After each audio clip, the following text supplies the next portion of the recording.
हम सर्वनाम के बारे में पढ़ चुके हैं और यह भी पढ़ चुके हैं कि सर्वनाम के 6 भेद हैं, जिसका प्रथम भेद है पुरुषवाचक सर्वनाम।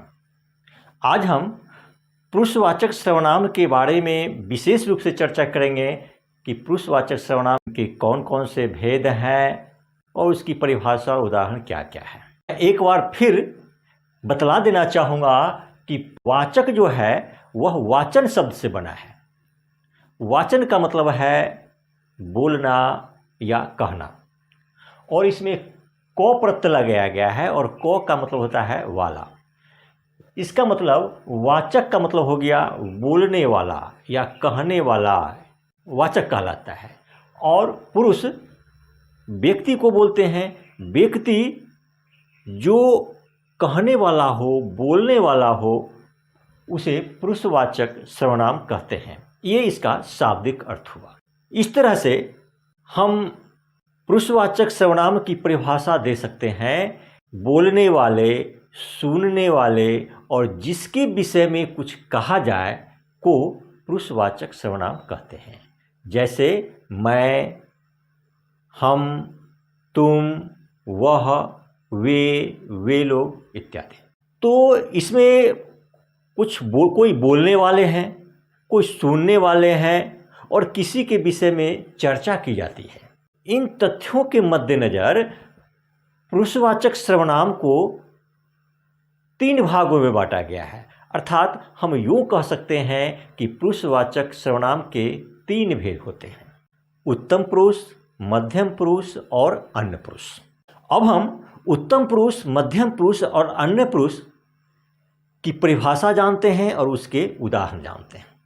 क में है उत्तम पुरुष, यानी हर व्यक्ति स्वयं का उत्तम होता है या अपने आप उत्तम होता है, इसीलिए बोलने वाले को उत्तम पुरुष कहते हैं। उत्तम पुरुष की परिभाषा दे सकते हैं कि बोलने वाले को उत्तम पुरुष कहते हैं, या जो प्रवचन करते हैं, जो वाचन करते हैं, जो वाचक है, उसे उत्तम पुरुष कहते हैं। जैसे एक वचन में मैं और बहुवचन में हम या हम लोग। पुरुषवाचक सर्वनाम का दूसरा भेद है मध्यम पुरुष, अर्थात बीच वाले पुरुष। दूसरे शब्दों में हम कह सकते हैं कि कोई बोलता है तो उसे कोई सुनने वाला भी होता है, अर्थात जो सुनने वाले होते हैं उन्हें मध्यम पुरुष कहते हैं। परिभाषा के रूप में हम यूँ कहते हैं कि सुनने वाले को मध्यम पुरुष कहते हैं। जैसे एक वचन में तू, तुम और बहुवचन में तुम लोग। मैं यहाँ पर बतला देना चाहूँगा कि अब तू का प्रयोग प्रायः नहीं होता है। किसी भी व्यक्ति को जब सम्मान देना होता है, आदर देना होता है, तो तुम की जगह आप का प्रयोग करते हैं।